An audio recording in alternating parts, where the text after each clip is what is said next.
Did you know you can use plants to protect your plants? That's right. There are loads of plants you can put into your kitchen garden that will actually help the rest of your plants in the garden stay protected from pests and be more productive. Today, I have got a super packed episode for you that you don't want to miss. I'm going to teach you the herbs you need to plant in your garden in order to protect your other plants from pests. Let's get into it. Welcome to the Grow Yourself podcast. My name is Nicole Burke, and Gardenary is the place to come to learn how to start a garden or to start a garden business. Today, we're talking about keeping your garden healthy simply by planting more plants, because more is more. You know what I'm saying? So I recently did this post on Instagram and it immediately blew up. And so I thought I needed to share it with you in more detail here on the Grow Yourself podcast. So in this episode, I'm just going to name some herbs that I use in all my kitchen gardens and the results I see, and then the science behind it. So number one herb that I absolutely always include in every single garden that I plant are chives. Now, chives are in the onion plant family, the Amaryllidaceae, if you're being fancy. You'll find it in my book, Kitchen Garden Revival, in chapter 5 when I go through the plant families. Chives are one of the easiest plants to grow in the garden. They're like so not fussy at all. And the best part is they are good at repelling pests. So chives put off that onion smell that pests generally are repelled by. And then the flowers of chives actually attract beneficial insects and pollinators, things like bees and butterflies, all the good guys that we want to, good girls actually, that we want to come into our garden. Chives do that for us.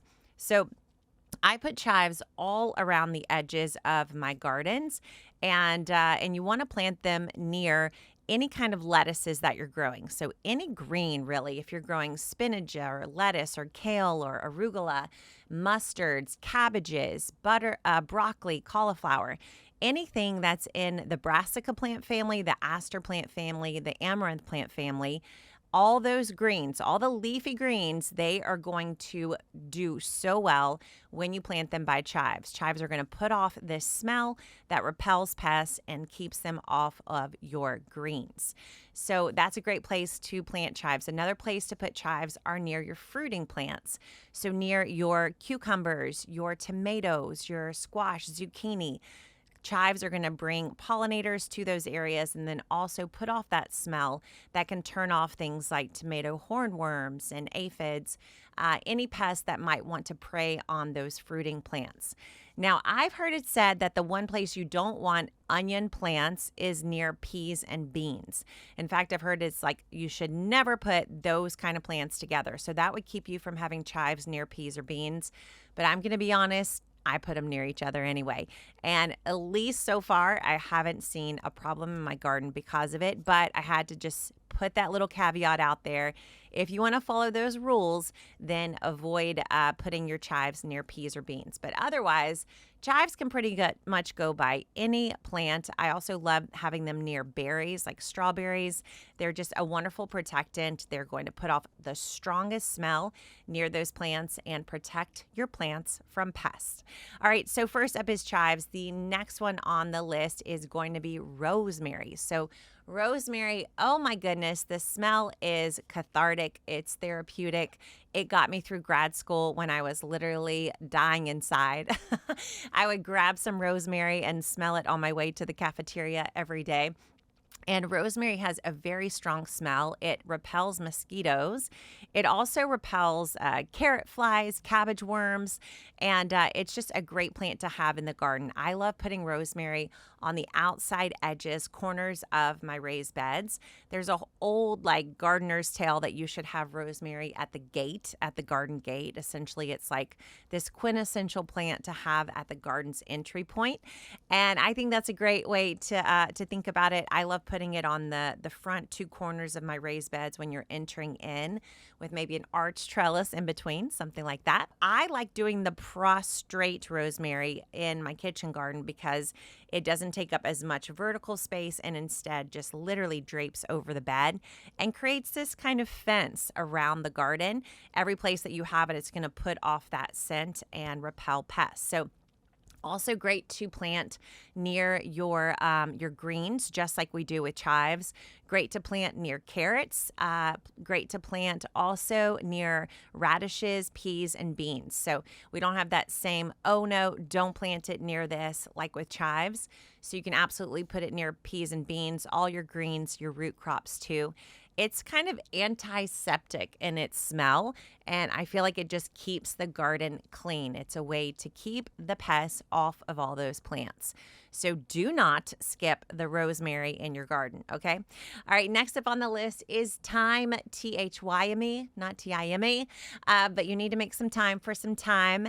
Thyme also has this, almost all these herbs have this, this mix where they repel the pests we don't want in our garden, and they attract the insects and the little wildlife that we do.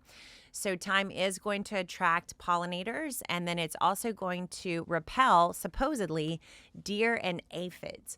So I love to put thyme near plants that tend to pull aphids toward them. So that's, again, going to be all of your greens. It also can be some of your fruiting plants, things like tomatoes and beans and cucumbers, squash, zucchini. All those fruiting plants will benefit from having thyme near them. Thyme is a smaller herb, and so it's a great one, instead of putting it on the corner of the bed, to actually put it along the edges of the garden. I love also, it'll grow over, it has that same growing habit where it'll grow over the edge of the bed. But I love to have thyme on the edges rather than on the corners, since it's a little bit smaller. But in general, thyme is going to come back year after year, just like rosemary and chives. And so you want to put it in a place where you could keep it long term. Unless you're in a really, really cold climate, it might not come back for you. But probably if you're in zone 6, 7, at least 7 to 8, it's going to come back year after year for you. So far on the list, we got chives, we got rosemary, we got thyme. Next up, we have parsley. So parsley is not a perennial like rosemary and chives and thyme. It's a biennial. What that means is it wants to stay in the garden about 2 years before it goes to seed. Parsley has a different growing habit than these other herbs. It's not going to drape over the side or be spiky like the chives. Instead, parsley's kind of more like a bush, and eventually when it goes to seed, it's going to go tall. So I prefer, instead of having parsley on the edges of the bed, I like to have it right down the middle. So I might have some large plants, like my fruiting plants, down the middle of the bed, and then parsley right to the outside of it. So parsley is something you can plant by seed, but it's also worthwhile to buy the plant because it's going to last so long.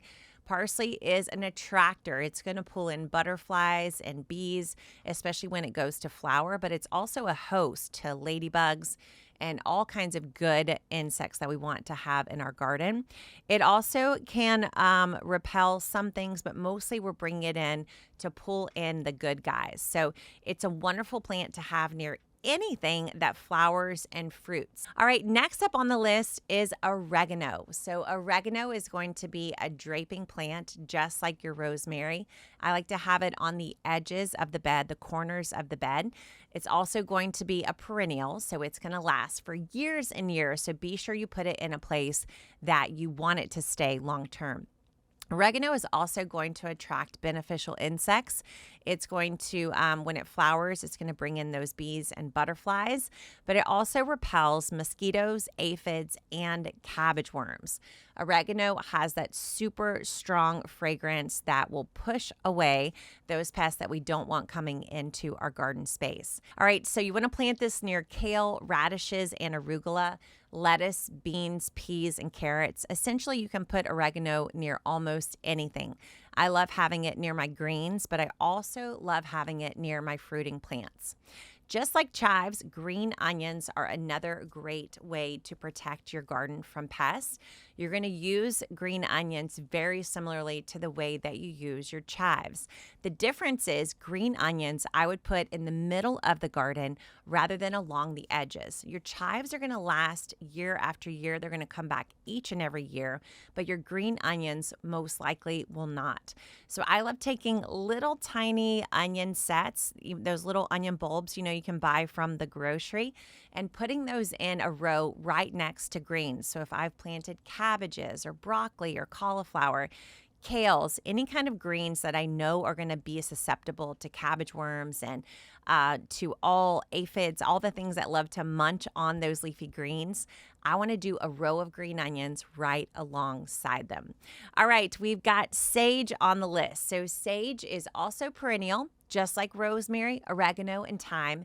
Sage is going to be more of a bushy plant. It's not going to fall and drape over as much like the rosemary and oregano. It's also a great one to plant alongside the long edges of your raised beds. Sage puts off a very strong smell that repels cabbage moths, flea beetles, and carrot rust fly. It's a great herb to have near carrots, beets, radishes, arugula, kale, all your leafy greens. And it's also a great one to put near squash and zucchini, cucumbers, and watermelons. I love using it near that cucurbit family that you can find in Chapter 5 in my book, Kitchen Garden Revival. It's a great benefit to those plants in protecting it from pests and hopefully keeping away the dreaded squash vine borer. All right, so this is a short list. There are way more herbs that you can plant to protect your garden from pests, but let's review what we listed out here today. So we've got chives, we've got rosemary, we've got thyme, we've got parsley, we've got oregano, we've got green onions, and we've got sage. Now, I haven't even gotten started on all the flowers that will help your garden do this too. So if you want to know the flowers and get that on the next episode, tell me in the comments right below this video. What I want to encourage you to do is to use more plants in the garden. We really don't need synthetic fertilizers, synthetic herbicides or fungicides or pesticides. All we need is nature. Nature is designed to work together to create a system that protects itself, that benefits itself, and that all can grow right alongside one another. And so I hope this episode encourages you that instead of worrying about pests, stressing about pests, you do what I teach you in my book to stay on the offense. Staying on the offense means focusing on the good you can do and worrying less about the bad that might happen. And let me tell you, there's very few other good things you can do in your garden than plant more herbs. All right. So take this list of these 1, 2, 3, 4, 5, 6, 7 herbs. Put these in your garden this season, and I dare you to see if your pest problem doesn't get any better. I want to thank you so much for watching and listening to the Grow Yourself podcast. We've got an incredible resource called the Gardenary Calendar that you can download for free. And it tells you exactly when to plant all the things, including herbs. All you got to do is put in 2 dates, and then we give you all the rest of the dates inside this calendar. You can go to gardenary.com/calendar to grab yours and get all of our newest resources. Attend our next workshop at gardenary.com. Thanks for watching. Gardenary is the place to grow yourself, to start a garden business, or to upgrade your garden to the next level. And I hope this episode helps you do just that. I'll see you next time. Bye for now. Thanks so much for listening to the Grow Yourself podcast. You can keep listening anywhere you love getting your podcast delivered. On Apple Podcasts, on Spotify, iHeartRadio, you name it, we are there for you. And if you want to read the notes and get our free resources to help you grow more, you can go to gardenary.com/podcast.